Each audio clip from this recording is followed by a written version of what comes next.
Que privilégio, viu, gente? Bom dia a todos. Privilégio vocês terem um pastor que tenha coragem de dizer que foi vítima de abuso. Isso é para poucos. Muitas mulheres confessam, poucos homens confessam. Muitos líderes passaram pela mesma situação e não têm a coragem que ele tem. Vocês estão de parabéns por permitirem um homem de Deus, líder, homem, assumir uma violência tão grande na sua história. E o que é mais lindo, ter uma proposta de saída dessa história, né, pastor? Não é mais uma vítima. Foi, mas não é mais. A vítima morreu. Tudo se fez novo. E assim pode acontecer na vida de cada um de nós. Quem aqui não foi submetido a uma grande violência na vida? É um mundo, um mundo cinza em alguns momentos, né? Um mundo difícil.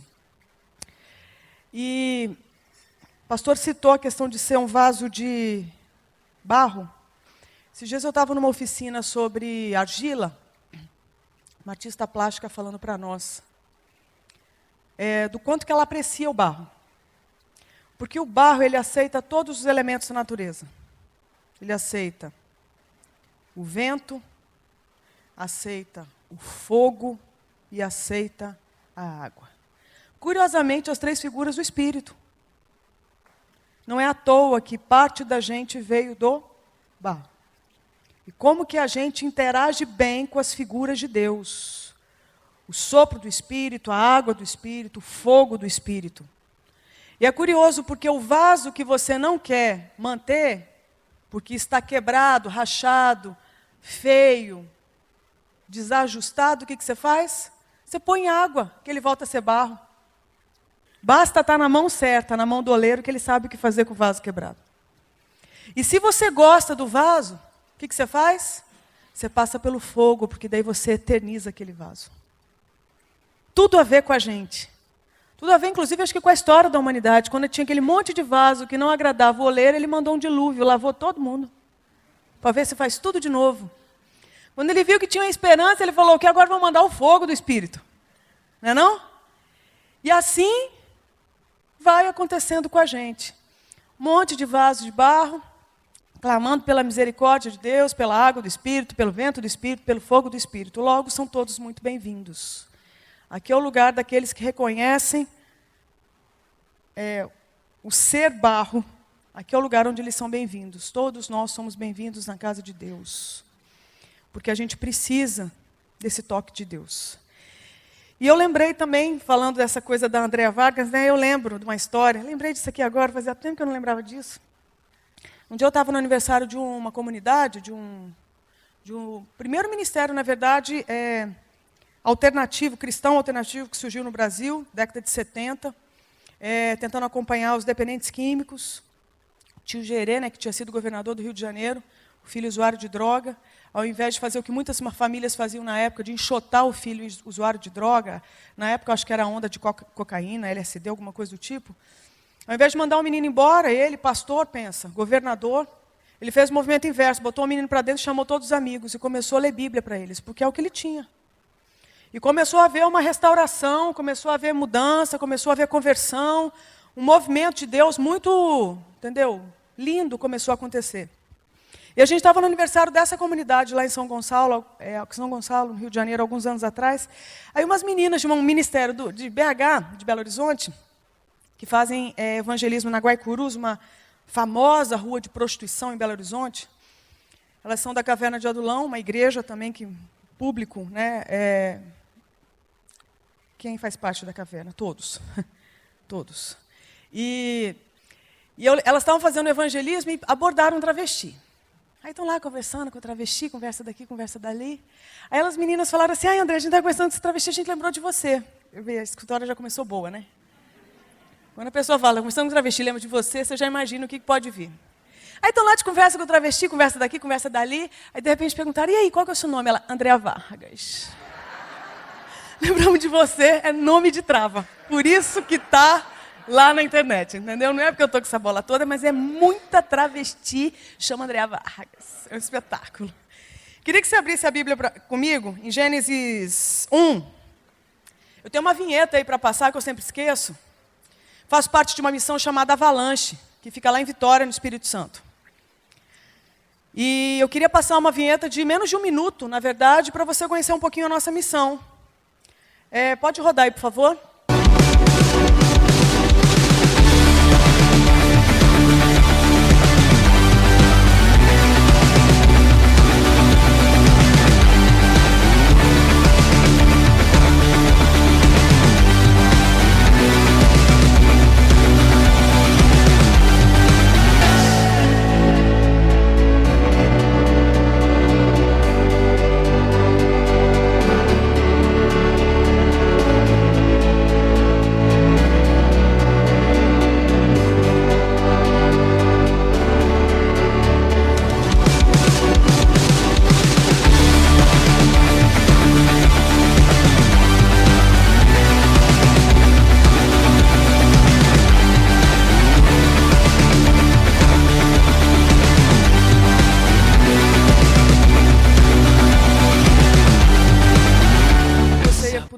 Vai ser muito legal para você conhecer a nossa missão, para você orar por nós, para você ofertar, para você fazer escola.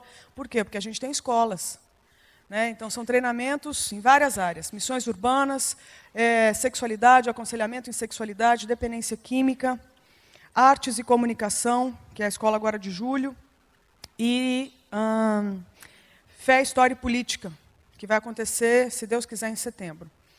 E acredito que Ariovaldo Ramos deve fazer parte dessa escola. Acho que o Paul Freston deve estar dando uma força também em algumas áreas, o Maurício Cunha.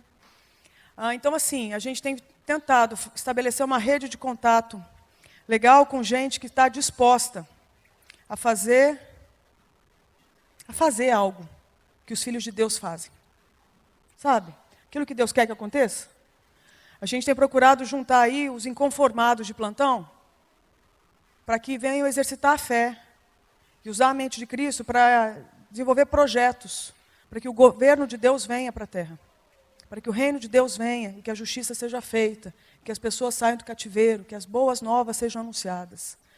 Então tem muito pela frente. Eu estava dizendo, olha, para quem achava que não tem o que fazer, tem coisa para fazer demais, gente. É só você fazer a hora certa e perguntar onde, como, quando. Mas eu estou disposto, Deus. E não importa se é novo ou se é velho, tem espaço para todo mundo na implantação do reino de Deus aqui na terra. E tem muita coisa ainda para ser feita. Então, a missão que eu faço parte tem como objetivo treinar cristãos inconformados com a situação e combater, de alguma forma, o sistema babilônico instalado na terra e todas as suas manifestações. Por isso que a gente se mete nessas áreas, porque a gente entende que Deus quer chegar lá. Por isso que a nossa logo, né, tem um travesti, tem um punk, tem um black power, para a gente se lembrar que existem pessoas diferentes.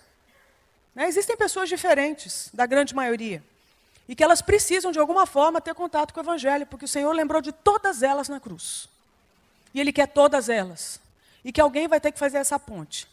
Então, quero te convidar, tá, para fazer parte. A gente é mais uma agência missionária no Brasil. Existem outras maiores, melhores, mas a gente aí está na peleja para ver o reino de Deus acontecer. A gente existe há 10 anos, todos nós fazemos parte da missão, somos membros de igreja. A minha fica no interior de Rondônia, Igreja Missionária Unida do Brasil. Fui enviada por essa igreja em 2004 para ajudar na implantação do Avalanche. E essa igreja está com a gente até hoje, orando, ofertando, porque todos nós somos missionários voluntários, nenhum recebe remuneração alguma da missão. Então é uma vida de fé, de muita aventura, não? Fala sério, contra a cultura total. Tal da vida do missionário, eu vou te dizer, nem milionário, tá? Nem milionário passa o que a gente passa. Fala sério. Um espetáculo, né? E é o que a gente fala muito no campo, né? Tem coisa que é só para milionário e tem coisa que é só para missionário. Está entendendo?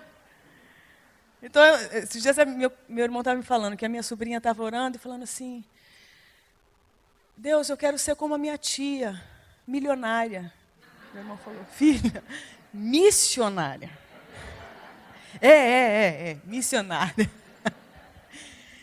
E aí eu queria compartilhar com você Uma breve reflexão. Quero ler 2 textos. O primeiro está em Gênesis 1. Quero que você visualize essa cena. Vai começar um show aqui, um espetáculo. Espetáculo vai começar agora, um show que assim, ninguém nunca conseguiu repetir. Porque para começar diz assim, Gênesis 1, no princípio criou Deus os céus e a terra. Já começa arrasando, né? Já começa detonando. Dá licença, ele está chegando e criando o quê? Céus e terra, só. E a terra era sem forma e vazia. Não estamos falando de um pedaço de terra, um vasinho que tem lá em casa de violeta. Não. É um planeta, sem forma e vazio, e havia trevas sobre a face do abismo. Gente, trevas. Você gosta de trevas? Escuridão, beco, sem iluminação. A gente foge disso, pois olha só. Havia trevas sobre a face não é da esquina, era do abismo. O Espírito de Deus fez o quê? Fugiu? Bateu em retirada? Falou, está amarrado em nome de Jesus? Não. E o Espírito de Deus se movia onde? Sobre a face das águas. Abraçou a terra. Abraçou o caos. Acho lindo isso. E disse Deus, haja luz, e houve luz. E viu Deus que era boa a luz, e fez Deus separação entre a luz e as trevas. E Deus chamou a luz dia, e as trevas chamou noite, foi a tarde e a manhã do primeiro dia. E disse Deus, haja uma expansão no meio das águas, e haja separação entre águas e águas. E fez Deus a expansão, pensa aquele monte de água, que loucura que devia ser. E fez Deus a expansão, e fez separação entre as águas que estavam debaixo da expansão, e as águas que estavam sobre a expansão, e assim foi. E chamou Deus a expansão os céus, e foi a tarde e a manhã, o dia segundo. E disse Deus, ajuntem-se as águas debaixo dos céus, num lugar, e apareça a porção seca, e assim foi. Gente, juntar água. Olha que loucura, juntar água. E não é pouca não. Aqui, ó. É muita água. Juntar num canto e falar, vai, tudo para um cantinho. Vai aquele monte de gotinha de água obedecendo. Muito lindo, não é? Você vê o poder de Deus. Muito luxo, não é não? E chamou Deus a porção seca, terra. Terra, só isso. Só terra. E ao ajuntamento das águas chamou o quê? Mares. Bem discreto, bem humilde, né? Mares. E viu Deus que era o quê? Bom. E disse Deus, produza a terra a erva verde. Guarda essa palavra verde. Erva que dê semente, árvore frutífera, que dê fruto, segundo a sua espécie, cuja semente está nela, sobre a terra. E assim foi. E a terra produziu erva dando semente, conforme a sua espécie, a árvore frutífera, cuja semente está nela conforme a sua espécie. E viu Deus que era bom. E foi à tarde e à manhã o dia terceiro. E disse Deus, haja luminares, né? Na expansão dos céus, para haver separação entre o dia e a noite, sejam eles para sinais, e para tempos determinados, e para dias e anos. E sejam para luminares na expansão dos céus, para iluminar a terra, e assim foi. E fez Deus os 2 grandes luminares, o luminar maior para governar o dia e o luminar menor para governar a noite, e fez as estrelas. E Deus os pôs na expansão dos céus para iluminar a terra, e para governar o dia e a noite, para fazer separação entre a luz e as trevas, e viu Deus que era bom, e foi a tarde e a manhã, o dia quarto. E disse Deus, produzam as águas abundantemente, répteis de alma vivente, voem aves, as aves sobre a face da expansão dos céus. Então começa aquele monte de bicho surgir. Pensa, um monte de ave. Para quem já foi para o Pantanal, para a Amazônia, pensa, tucano, arara, papagaio. Olha, um espetáculo de cores, não é não? E Deus criou as grandes baleias e todo réptil de alma vivente que as águas abundantemente produziram conforme as suas espécies. E toda a ave de asas conforme a sua espécie. E viu Deus que era bom. E Deus os abençoou, dizendo, frutificai e multiplicai-vos, enchei as águas nos mares, e as aves se multipliquem na terra. E foi à tarde e amanhã o dia quinto. E disse Deus, produz a terra alma vivente conforme a sua espécie, gado e répteis e feras da terra conforme a sua espécie, e assim foi. E fez Deus as feras da terra conforme a sua espécie, o gado conforme a sua espécie, e todo réptil da terra conforme a sua espécie, e viu Deus que era bom. E disse Deus, façamos homem à nossa imagem, conforme a nossa semelhança, e domine sobre os peixes do mar, e sobre as aves dos céus, e sobre o gado, e sobre toda a terra, e sobre todo o réptil que se move sobre a terra. E criou Deus o homem à sua imagem, a imagem de Deus o criou, homem e mulher os criou. E Deus os abençoou, não amaldiçoou, ele abençoou. E Deus lhes disse: frutificai e multiplicai-vos, e enchei a terra, e sujeitai-a, e dominai sobre os peixes do mar, e sobre as aves dos céus, e sobre todo o animal que se move sobre a terra. E disse Deus: eis que vos tenho dado toda a erva que dê semente, que está sobre a face de toda a terra, e toda a árvore em que há fruto que dê semente, ser-vos-á para mantimento. E a todo animal da terra, e a toda ave dos céus, e a todo réptil da terra em que há alma vivente, toda a erva verde será para mantimento. E assim foi. E viu Deus tudo quanto tinha feito, e eis que era muito bom. E foi à tarde e à manhã, o dia sexto.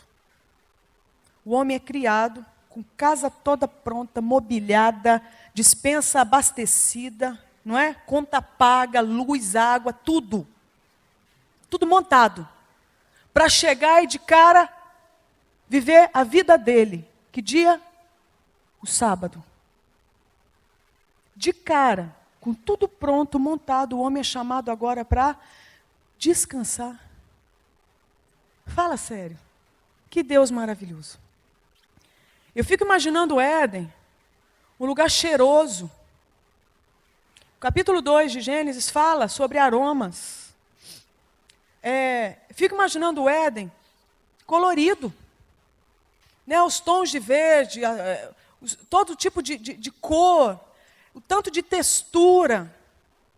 Né, uma riqueza, uma variedade, uma diversidade. O design todo pensado por Deus. A criatividade ali pulsando. E Deus planta o homem nesse cenário maravilhoso e fala assim para ele: descansa.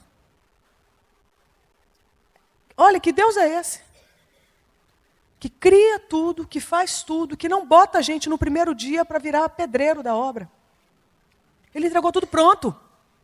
E falou assim: descansa. Esse é o chamado de Deus para nós. Descansar no Éden. Ter como vida, como força o quê? A própria vida de Deus em nós. Chegar no final da tarde, o dono da casa, o criador de todas as coisas, o Pai descer e conversar com a gente. Né? Aquele final da tarde que nos dá tanta melancolia, para muitas pessoas hoje, tanta depressão. É o momento talvez da saudade de casa, da saudade de conversar com o Pai, da saudade de ouvir esse Pai descer e pisar nas folhas do jardim e conversar e ouvir a voz dele, sentir o cheiro dele. Nós somos chamados para isso. Nós somos chamados para quando surgisse uma gotinha de solidão, não ter que correr para a internet, não ter que chapar num Rivotril, mas ter que fazer o quê? Dormir nos pés desse Deus, que se compadece da minha solidão. E que nem na solidão ele me deixa só. Olha que coisa linda. E ele tirar de dentro de mim o que é o meu maior sonho. De talvez ter uma companhia, de dentro de mim ele tira e aproxima. E agora eu escolho estar com aquela pessoa aliançada. Isso é o que Deus criou para nós. E a ponto dele dividir com a gente aquilo que só ele dava conta de fazer. Só ele criava gente. De repente ele divide para um homem e para uma mulher o poder de gerar o quê? A próxima descendência. É muito show, é muito espetáculo, é muita glória. É um grande show montado diante dos olhos da humanidade. E Deus encenando tudo, humildemente, gloriosamente. Então esse cenário é um cenário de muitas cores. Não é? Mas aí chega Gênesis 3. E de Gênesis 3 para cá, muita coisa mudou. Aí eu queria que você abrisse comigo, porque é sobre isso que eu vou falar. 2 Samuel 13. E que pena, né? Que pena que a gente achou que Deus estava mentindo. Que pena que a gente acreditou na mentira, que faltava alguma coisa. E aí, né, a raiz de todo o nosso sofrimento. Acreditar numa mentira, transformar a verdade no pai da mentira. E acreditar que ainda nos falta algo. E quando a gente acredita que ainda nos falta algo, aí a gente é capaz de tudo. De tudo. a ponto de transformar a verdade no pai da mentira. Olha só. E tem uma história na Bíblia que eu acho que é tão contemporânea. Tá, uma história da família de Davi é. Mas você vai me dizer que só aconteceu lá e que não está acontecendo hoje? Então nós vamos ler essa história juntos. Segundo Samuel 13:1. E aconteceu depois disso que, tendo Absalão, filho de Davi, uma irmã formosa, cujo nome era Tamar, Aminon, filho de Davi, amou-a. Curioso, né? Amou-a. Como que ele ama Tamar? Ele ama assim. E angustiou-se Aminon até adoecer por Tamar, sua irmã, porque era virgem. E parecia aos olhos de Aminon dificultoso fazer-lhe alguma coisa. Tinha, porém, Aminon um amigo cujo nome era Jonadab, filho de Simeia, irmão de Davi, e era Jonadab homem muito sagaz. O qual lhe disse: por que tu, de dia em dia, tanto emagreces, sendo filho do rei? Não o farás saber a mim? Então lhe disse Aminon: amo a Tamar, irmã de Absalão, meu irmão. E Jonadab lhe disse: deita-te na tua cama e finge-te doente. E quando teu pai te vier visitar, dize-lhe: peço-te que minha irmã Tamar venha e me dê de comer pão, e prepare a comida diante dos meus olhos, para que eu a veja e coma da sua mão. Deitou-se, pois, Aminon e fingiu-se doente. E vindo o rei visitá-lo, disse Aminon ao rei: peço-te que minha irmã Tamar venha, e prepare 2 bolos diante dos meus olhos, para que eu coma de sua mão. Mandou então Davi a casa a Tamar, dizendo: vai à casa de Aminon, teu irmão, e faze-lhe alguma comida. E foi Tamar à casa de Aminon, seu irmão, e ele, porém, estava deitado. E tomou massa, e a amassou, e fez bolos diante dos seus olhos, e cozeu os bolos. E tomou a frigideira, e os tirou diante dele, porém ele recusou comer. E disse a Aminon: fazei retirar a todos da minha presença. E todos retiraram dele. Então disse Aminon a Tamar: traze a comida ao quarto, e comerei da sua mão. E tomou Tamar os bolos que fizera, e levou-os a Aminon, seu irmão, no quarto. E chegando-lhes para que comesse, pegou dela e disse-lhe: vem, deita-te comigo, minha irmã. Porém ela lhe disse: não, meu irmão, não me forces, porque não se faz assim em Israel. Não faças tal loucura. Porque aonde iria eu com a minha vergonha? E tu serias como um dos loucos de Israel. Agora, pois, peço-te que fales ao rei, porque não me negará a ti. Porém, ele não quis dar ouvidos à sua voz. Antes, sendo mais forte do que ela, a forçou e se deitou com ela. Depois, Aminon sentiu grande aversão por ela, pois maior era o ódio que sentia por ela do que o amor com que a amara. E disse-lhe Aminon: levanta-te e vai-te. Então ela lhe disse: não há razão de me despedires assim. Maior seria este mal do que o outro que já me tens feito. Porém, não lhe quis dar ouvidos, e chamou o seu moço que o servia e disse: ponha fora esta, e fecha a porta após ela. E trazia ela uma roupa de muitas cores, porque assim se vestiam as filhas virgens dos reis. E seu servo a pôs para fora e fechou a porta após ela. Então Tamar tomou cinza sobre a sua cabeça, e a roupa de muitas cores que trazia rasgou. E pôs as mãos sobre a cabeça e foi andando e clamando. E Absalão, seu irmão, lhe disse: esteve Aminon, teu irmão, contigo? Ora, pois, minha irmã, cala-te, é teu irmão. Não se angustie o teu coração por isso. Assim ficou Tamar e esteve solitária em casa de Absalão, seu irmão. E ouvindo o rei Davi todas essas coisas, muito se lhe acendeu a ira. Porém, Absalão não falou com Aminon, nem mal, nem bem, porque Absalão odiava a Aminon por ter forçado a Tamar, sua irmã. E aconteceu que, passados 2 anos inteiros, Absalão tinha tosqueadores em Belazor, que está junto a Efraim, e convidou Absalão a todos os filhos do rei. E foi Absalão ao rei e disse: eis que teu servo tem tosqueadores, peço que o rei e os seus servos venham com o teu servo. O rei, porém, disse a Absalão: não, filho meu, não vamos todos juntos para não te sermos pesados.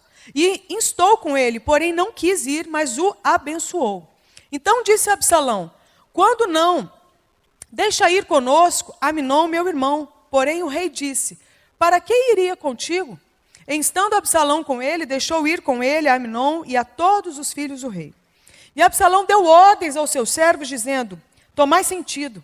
Quando o coração de Aminon estiver alegre do vinho, e eu vos disser, feri a Aminon, então o matareis, não temais, porque porventura não sou eu quem vos ordenei? Esforçai-vos e sede valentes.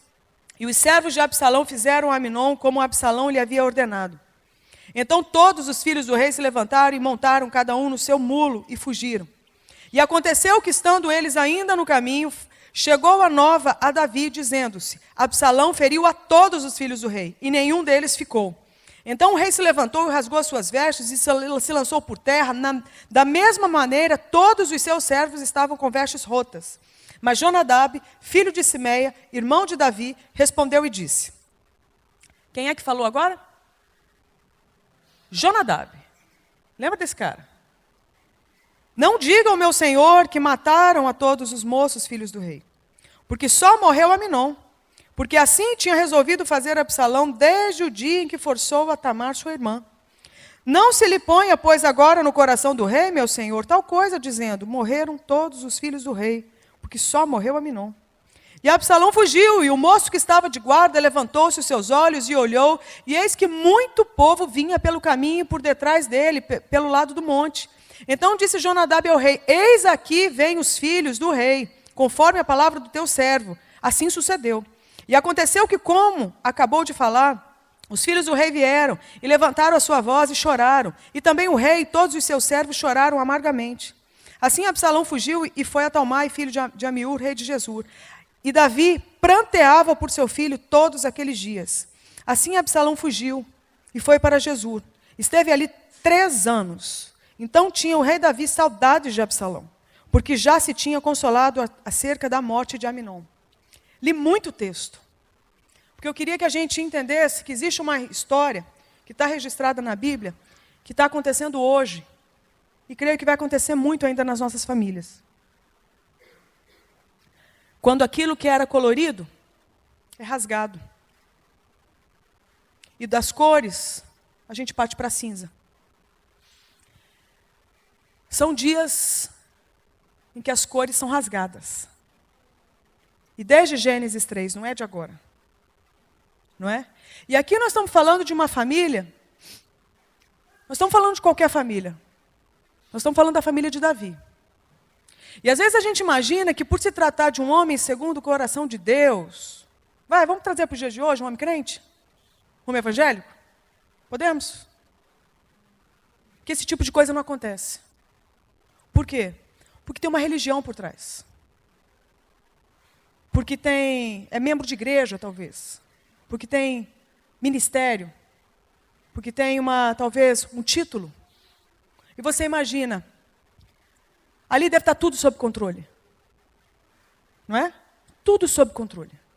A ponto de um cara infiltrado na família, Jonadab, olhar para Aminon, que está emagrecendo, e falar assim: por que você, que é o filho do chefão, do maior nome, está emagrecendo? Você é filho do rei.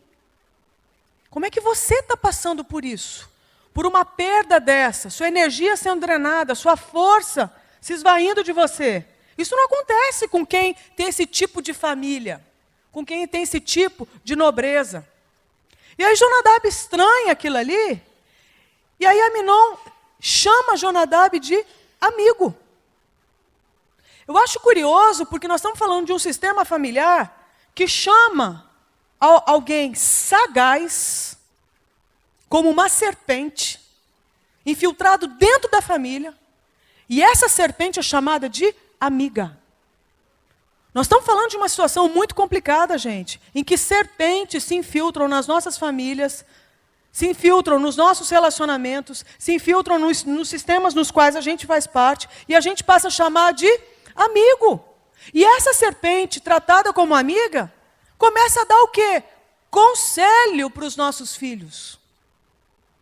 Então nós estamos falando de uma situação que a gente vive muito hoje. Quando um pai não nota que o filho emagrece, mas uma serpente nota. E o que é pior, estabelece um vínculo com o filho e dá conselho. Por que não foi Davi que viu? Por que Davi não notou que o semblante do filho estava caído?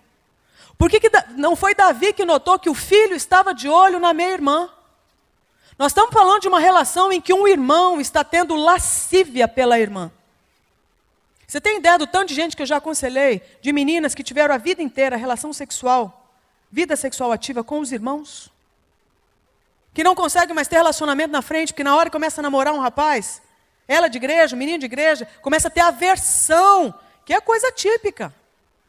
Aquilo que começa na lascívia, que tem cara de amor, acaba no quê? Na aversão, a ponto de fazer o quê? Tira essa mulher daqui. A lascívia faz isso. A lascívia transforma uma relação em algo desprezível. A lascívia, ela transforma um ser humano numa coisa que depois que você usa, que você desfruta, você quer o quê? Eliminar. Porque te lembra de que você também se viu como coisa. E isso é uma violência para um ser humano. Porque ele não foi chamado para ser coisa. Ele foi chamado para viver conforme a imagem e semelhança de Deus, do Criador dele. Então aquela agressão se lançou na lascívia, debaixo de um conselho de uma serpente. O pai permitindo que aquela serpente estivesse dentro de casa, caminhando com os seus filhos. Porque o pai talvez estivesse ocupado demais com os seus afazeres. E a gente vive momentos hoje de muita ocupação. São muitas tarefas. São muitas tarefas. Eu estava contando uma situação que eu passei esses dias. Eu estava na oficina de arte de uma amiga, lá em Vitória. E devia ser umas 6 e pouco da tarde. Chega uma moça, linda, grávida. Linda ela, super bem vestida. Grávida, com um filhinho de 3 anos do lado. E esse menino trazia o uniforme da escola mais cara lá de Vitória, que funciona em tempo integral. Então o que eu imaginei? O menino estuda o dia inteiro, 3 anos de idade. E aí, né, não é algo incomum nos dias de hoje. Então esse menino fica o dia inteiro dentro da escola, e 6 e pouco da tarde, que ele estava saindo acompanhado pela mãe e pela babá, e a mãe grávida, chegam nessa escola de arte e a pergunta que ela faz é a seguinte. Pergunta para minha amiga, dona da escola. Vocês têm oficina de arte para criança de 3 anos? Ela falou, tenho na parte da manhã. Não, de manhã ele estuda, só pode ser depois das 6. 3 anos de idade. O menino já vai para a escola o dia inteiro, período integral. Ela quer uma pós-graduação para o menino de 3 anos. Aos 3 anos. E ela grávida, eu imaginei, não, neném, você não sabe para onde que você vai? 3 anos de idade, eu falei, me parece que ela não quer ficar com o filho.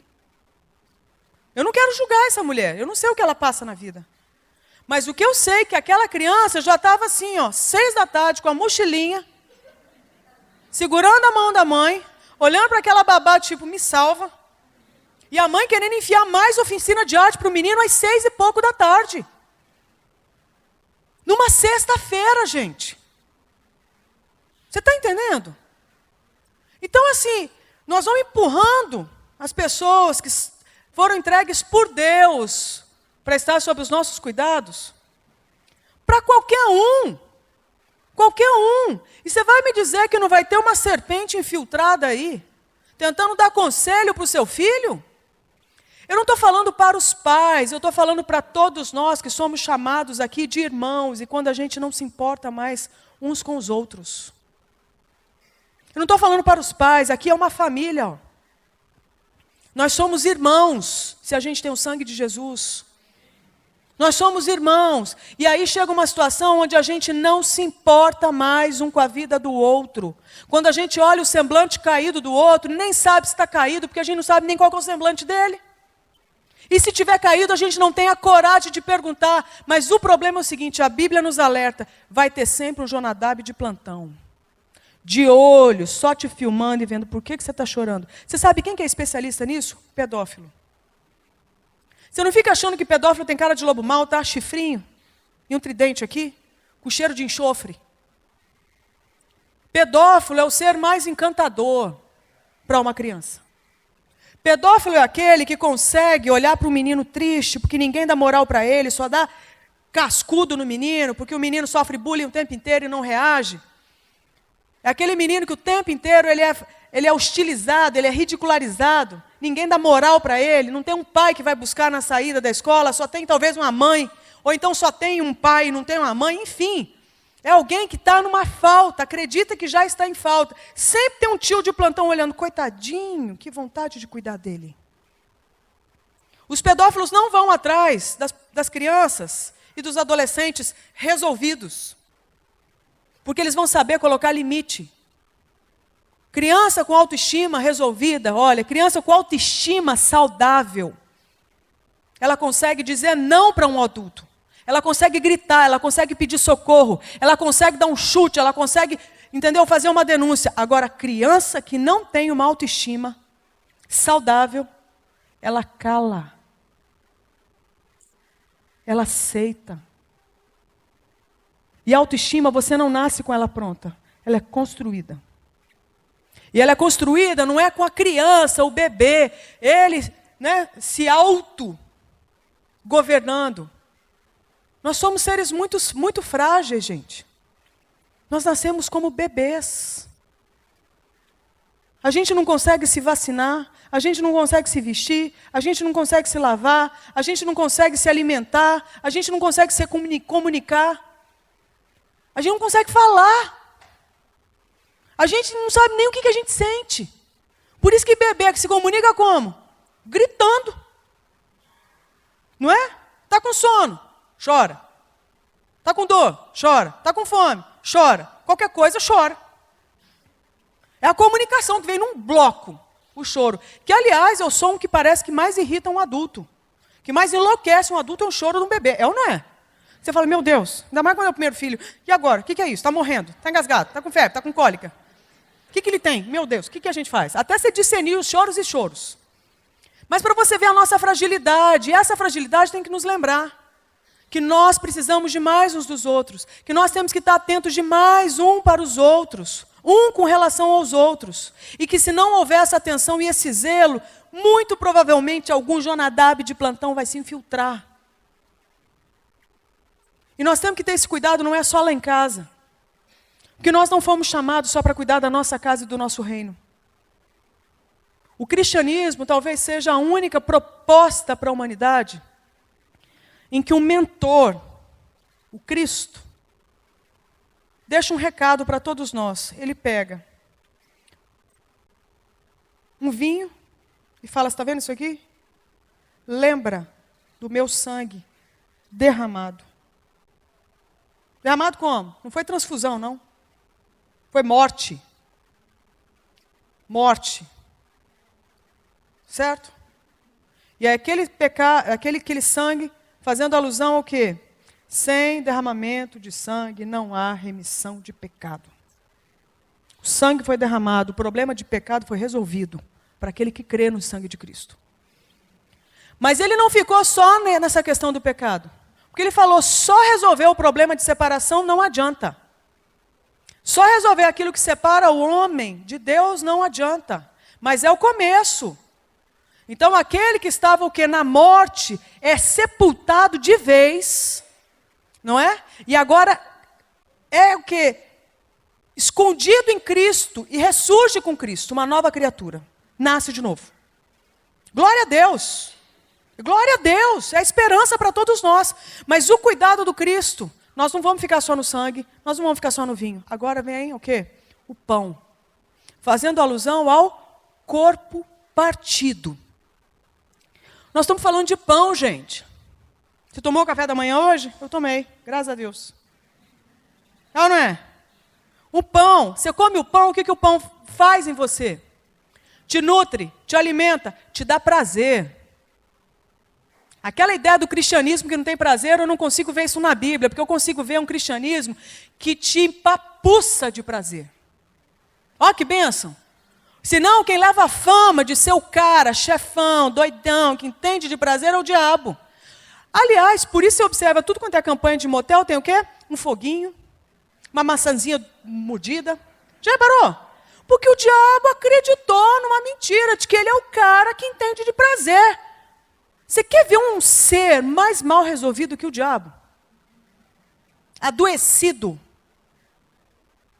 Um cara que arrumou confusão com quem? Com amor. Daí você vê como que o cara é mal resolvido, não é não?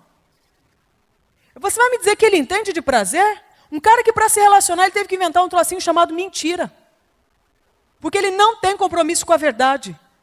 Então ele teve que criar um teatro, um desempenho, uma manipulação, para ver se consegue convencer alguém. Aí você vê como é mal resolvido. Então ele não entende de prazer, ele não entende de relacionamento, ele não entende de sexo, ele não entende de nada. Porque ele não tem condição de entender. Porque ele está perdido dentro da sua própria maldade. Agora nós temos a figura de Deus, que se apresenta dizendo assim, amor é o meu nome. Amor. E aí na figura de Jesus, que é a representação visível desse Deus invisível, você não sabe quem Deus é, então olha para Jesus, você vai descobrir quem Deus é. Esse Jesus que na hora que ele está para partir, ele fala o seguinte, você está vendo isso aqui que eu estou fazendo?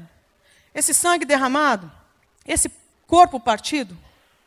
Ele fala assim, toda vez que vocês tomarem isso e comerem isso, lembrem e façam o mesmo. Ou seja, se entreguem uns pelos outros. Façam o mesmo. Então o que Deus está falando?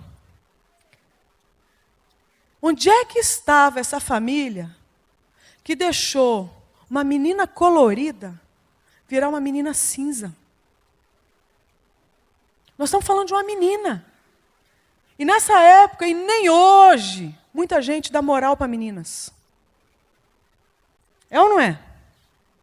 Menina, criança, menor, virgem, inocente, que não sabe de nada, mas que foi contemplada e cobiçada por um cara na lascívia que calhou de ser o quê?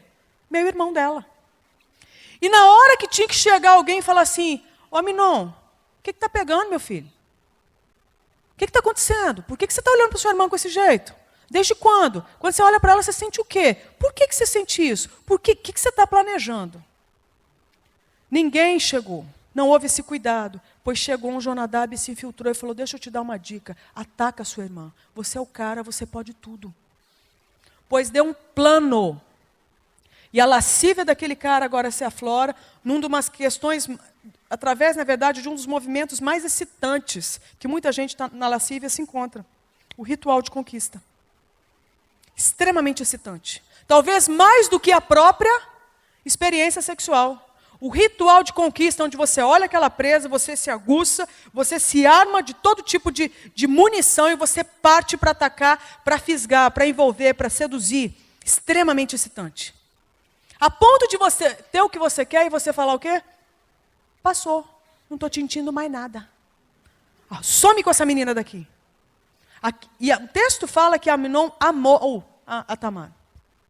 Mas um amor que a gente sabe que não era um amor. Porque quem ama, não usa. Não é? Quem ama, se entrega. Esse é o movimento de Deus. Quem ama, se doa. Quem ama, se entrega. Quem ama, envolve. E ele fez o movimento inverso. Atacou, forçou, despiu e lançou fora. O que é curioso. Quem é que nota que Tamar foi violentada? Absalão. E aí nós estamos vendo a situação de uma família onde os irmãos começam a se odiar. Onde tem pai que tem preferência por um filho em detrimento a outro. Tem um que é o queridinho. E que nunca é verbalizado, mas que os filhos sempre notam. E começa a haver disputa entre os irmãos. A gente viu isso em várias histórias na Bíblia. Nós ainda não aprendemos. Quando um é o queridinho, quando uma é a queridinha, quando um é o preferido, quando o outro é o especial, e os outros vão ficando de lado. E o que é pior, quem é que nota? Os próprios filhos. Então uma filha é estuprada, jogada fora, o pai não faz nada, o irmão se compadece, e se compadece de que forma? Vem aqui para casa. Mas fica quieta, porque ele é filho do rei. E essa é a postura que muita gente usa para tratar um problema dentro de casa, especialmente se for crente. Porque daí tem o quê? Uma imagem a zelar. Uma imagem de que aqui em casa está tudo muito bem. mas que, na verdade, nós temos uma situação de violência sexual dentro de casa, onde uma criança, uma menina é violentada, estuprada por um irmão, e a gente faz o quê? Abafa o caso. A gente tem que lembrar que toda raiz podre que não é removida, ela vai dar fruto.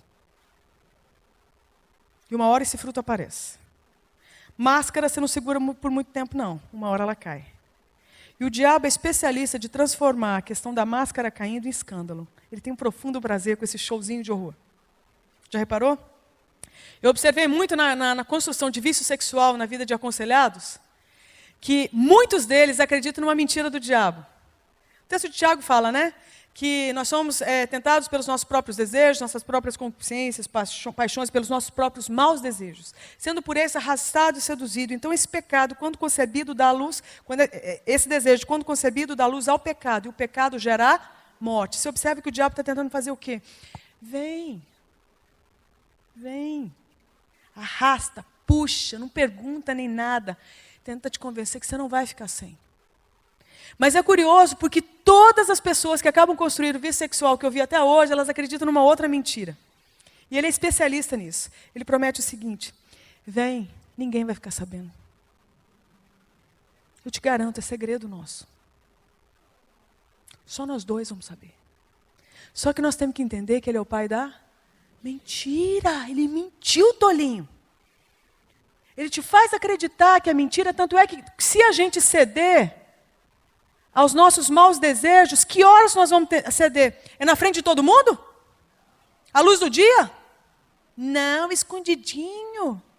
Sem ninguém ver. Papai foi dormir, mamãe saiu, a mulher não está, a noiva saiu, está todo mundo dormindo, liga a internet, apaga, abafa, está no celular. Na hora que eu viajo, lá no hotel, ninguém vai saber. Escondidinho. Segredo, só nós dois. Só que ele é o pai da mentira. Depois que você não consegue mais parar, ou acredita que não fica mais sem, porque ele te arrastou e seduziu, o que ele faz? Ele pega uma foto sua, ele grava um vídeo, ele bota o quê? No site da igreja, para todo mundo saber. É impressionante, ele gosta do escândalo. Gosta do escândalo, porque daí você é tentado a acreditar o seguinte: já fui roubado, estou praticamente morto, só me resta a destruição. Não é? Aí não, e esse é o alvo final dele, a destruição. Porque o morto Deus ressuscita. Não é? Agora, e aquele que está destruído? Removido da face da terra. Você está entendendo? Então chega uma hora que a pessoa está tão contaminada pela mentira que ela acha que não tem mais como. Ela resolve o quê? Abreviar a situação, mete uma bala na cabeça, resolve, pelo menos aparentemente. E aí a gente tem que entender que essa história da família, uma família crente, vamos trazer para isso aí, uma família de líderes, de gente da alta, uma família que tem tudo, só um não tem ao outro. Mas aparentemente tem tudo. Tem poder, tem guardas, tem funcionários, tem recurso, tem comida, tem o melhor da terra. Só um não tem ao outro. E quando um não tem ao outro, a gente acredita numa mentira, que algo me falta. E essa é a hora que uma serpente se transforma numa amiga. E essa é a hora que, quando um caos acontece, uma violência sexual, por exemplo, acontece, o que a família faz para resolver? Nada. Uma menina fica presa dentro de casa, não se fala mais dela. Ela está lá, enclausurada dentro das suas dores, vivendo dias cinzas para o resto da sua vida. Um irmão se mune de fúria e contra-ataca aquele que a agrediu. Então, arruma um outro ritual de conquista. Onde agora ele vai o quê? Assassinar o irmão. Consegue e foge da presença do pai por anos. Quando é que a gente consertou a situação aqui? Nunca. Quando é que a gente confrontou a situação aqui? Nunca. E o que é curioso, você sabe quem continua dentro da casa do rei? Jonadab, a serpente. É ele que dá a notícia. Fica tranquilo, rei, não foi todo mundo que morreu não, só foi um. Só um filho que morreu. Então assim, ainda minimiza o problema. Mas só foi um abuso. Mas só foi um homicídio. Mas só foi uma guerra. Que isso? Típico de serpente, que vai o quê? Minimizar, que não tem compromisso com a verdade, que não tem empatia, que não tem misericórdia, que não se compadece. Mas que continua infiltrado. Enquanto não houver um posicionamento de cuidado uns pelos outros, as serpentes vão se infiltrar nos nossos meios, no nosso meio. Então o que precisa, me parece, é o quê? É a gente parar, repensar e olhar o que é importante nessa vida. O que realmente importa. Porque o palácio continua, os guardas continuam, as guerras continuam, os inimigos, a luta pela terra, a fortuna. Tudo continua do mesmo jeito, exceto a própria família. Os membros, os irmãos, que vão se perdendo, porque as serpentes se filtraram e ninguém nunca fechou a porta para ela. Então, eu acho que a gente podia, nesse dia, fazer uma breve avaliação do que a gente tem feito até aqui. A gente gosta muito de fazer isso em dezembro e em janeiro, né? Vamos quebrar um pouquinho o protocolo. A gente é bom, né, para acreditar que em janeiro algo místico vai acontecer. Tudo novo, tudo se fez novo, somos novas criaturas. Não, gente, mudou só o calendário. A gente é nova criatura não é porque mudou o ano, mas a gente é nova criatura porque o Senhor matou o velho e deu a chance de vir o novo nele. Então, hoje é o dia da gente parar e avaliar o quão apegado a gente está ao que Deus um dia construiu para nós. Para ver o quê? Intimidade com Ele, para ver a contemplação, para ver a caminhada com Ele, para ver o relacionamento saudável, para ver o descanso. Nós fomos criados para Gênesis 1 e 2. Mas aí você pensa, não, mas Adão pisou na bola, mas aí veio o último, não veio nem o segundo para não correr o risco. Veio o último, Jesus. Para tudo que o primeiro não deu conta, ele consertar e botar um ponto final e falar, está consumado. Não corremos mais risco. Então Jesus reinaugura uma possibilidade para nós. Que agora é uma questão do quê? Não vai acontecer uma mágica na família de Davi. Davi e Absalão se tornam inimigos. Acabou a relação deles. Não houve conserto. E aquela ideia de que o tempo vai passar, gente, passou um ano, passou mais tempo, passaram vários anos, até eles se conhecerem de novo, se encontrarem de novo, e não houve conserto. Então o tempo não leva as dores. O tempo não resolve. Quem resolve é o Senhor do tempo. É a verdade que liberta, não é o tempo. Não é a perda da memória que resolve. Não é fazer de conta que não aconteceu que resolve. É a verdade que liberta. De olhar e falar, aconteceu, vacilei, deixei Jonadab entrar, esqueci da minha filha, não confrontei o filho, não cuidei do outro que está com ódio. Olha o que aconteceu. Nós temos que aprender com a história para que ela não se repita. Eu sou filha e neta de historiadores, né? Filha e neta de historiadores. Então, uma coisa que eu vi a vida inteira, que a história serve para você se programar para hoje e para amanhã. Nós temos que aprender com a história. A história está mostrando para nós que isso aqui pode acontecer com você e comigo. A não ser que a gente compre briga um pelo outro. E faça o mesmo que Jesus ministrou na ceia, da gente se entregar uns pelos outros e parar da gente se entregar pelas coisas. Porque as coisas passam. As pessoas são eternas. Então, quando você olha para o seu lado, você está vendo o quê? A eternidade. Quando você olha um para o outro, olha aí um para o outro. Isso aqui vai passar, tá? Esse banco vai passar. Vai. Tudo isso aqui passa. Agora olha para o lado, você está vendo a eternidade. Quando é que nós vamos acreditar nisso e começar a levar as pessoas a sério? Uma cuidar da outra. Então eu queria que a gente fizesse uma oração agora, pode ser? Uma oração para que o Espírito Santo nos lembre. A gente tem um problema sério de memória, né? Não é? A gente é bom para esquecer do que realmente é importante. E se apegar com aquilo que não gera vida. Impressionante, é um mau hábito. Mas eu creio que o Espírito Santo, já que ele mora em nós, para ele ter a chance de nos lembrar daquilo que realmente é eterno e importante, que gera vida. O quê? Uns aos outros. A ponto de Deus colocar no seu coração a preocupação a respeito de alguém aqui dentro. Não importa se é seu melhor amigo, se você não sabe nem o nome direito, mas você olhou, você discerniu, ali tem coisa, eu quero cuidar. Eu entendo que a hora que a gente assumir esse desafio de um se importar com o outro, vai haver o cumprimento de uma oração de Jesus, em que ele falou que o dia que a gente for um, nós vamos atrair os ímpios para a cruz de Jesus. Mas a gente enviou que nós temos que distribuir panfleto pela cidade. Que nós temos que estar em tudo quanto é canal de TV. Não é? Que nós temos que falar feito malucos. Mas a gente só esqueceu do que Jesus falou, da gente ser um. E ser um é o seguinte, a dor dela ser a minha, a alegria dela ser a minha. Ser um. O semblante caído dela ser o meu. O meu semblante ser o dela. Onde a gente vai se importar tanto um com o outro, que quem está lá fora e não conhece um negócio chamado amor, vai falar, eu quero experimentar. Essa é a única forma da gente atrair pessoas à cruz de Jesus de uma forma genuína e duradoura. No meu entendimento é isso. Agora, isso nós não vamos aprender, não é lá fora, é a gente só sendo o quê? Humano. E um humano que tem agora o quê? Que é templo do Espírito. O templo do Espírito Santo não é templo do Espírito imundo.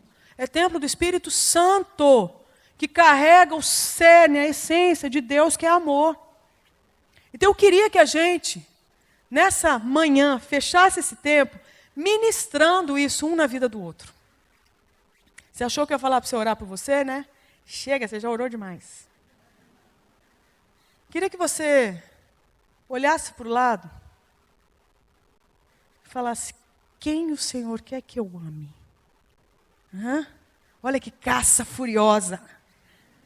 Ah não, irmã, morro de vergonha, morre nada. Morre não. Vai cair pedaço, duvido. Cai não. Vai cair só seu orgulho, olha que bênção. Deixa cair, porque ele não serve para nada. Não é não? Mas olha, às vezes a nossa expressão de afeto um pelo outro, ela é tão curadora. Eu conheci um cara de um motoclube que tinha um suicídio marcado. A corda já estava armada em casa. Ele foi para o último encontro do motoclube dele, que foi convidado para um churrasco no outro motoclube. E motoclube, quando é convidado, vai em bando, né? Que é uma ética que tem entre eles. E aí a galera de um motoclube, né? Do mal, das trevas, foi para o outro motoclube que era de crente. Motoclube cristão. Mas também assim, tudo de preto, cara de mal, entendeu? De moto, mas é crente. E o churrasco, e homem que o churrasco já viu, nem mulher também, né? Então juntou todo mundo e foi para o tal do churrasco do motoclube. Um dos caras do outro motoclube que não era cristão, que é esse cara que estava numa depressão danada e já tinha armado, esquematizado todo o suicídio. Só foi para dar despedida da galera, chegar em casa e docemente se matar. Olha que animador, né? E aí esse cara foi e se despediu, né? E chegou no tal do motoclube, começou a se despedir, não, a cumprimentar, né? A galera cumprimentando. E o líder do motoclube, quando olhou aquele cara com colete, né? Preto, de couro, com aquele brasão, não sei o quê, com moto, com o cara fechado, do mal, tipo assim, não me toque. Esse homem, líder desse ministério, que é um pastor, quando olhou para aquele cara, sentiu uma compaixão tão grande, do nada ele falou assim, olha, eu não sei porquê, mas eu tenho que fazer uma coisa. Puxou um homem, colou no homem e abraçou. O homem não se matou. O homem falou, eu não sei o que tem, mas eu quero andar com vocês. Um abraço não foi um sermão. Foi afeto, não foi folheto evangelístico. Você está entendendo? Foi expressão de misericórdia, foi o toque de Deus, foi o quê? O amor quebrando uma mentira. E nós não sabemos o que tem acontecido na vida de ninguém, talvez. Ou só daqueles que são chegados a nós. Mas o mundo é muito maior do que os nossos chegados. Nós fomos chamados para o mundo todo. Nós não fomos chamados para uma panela.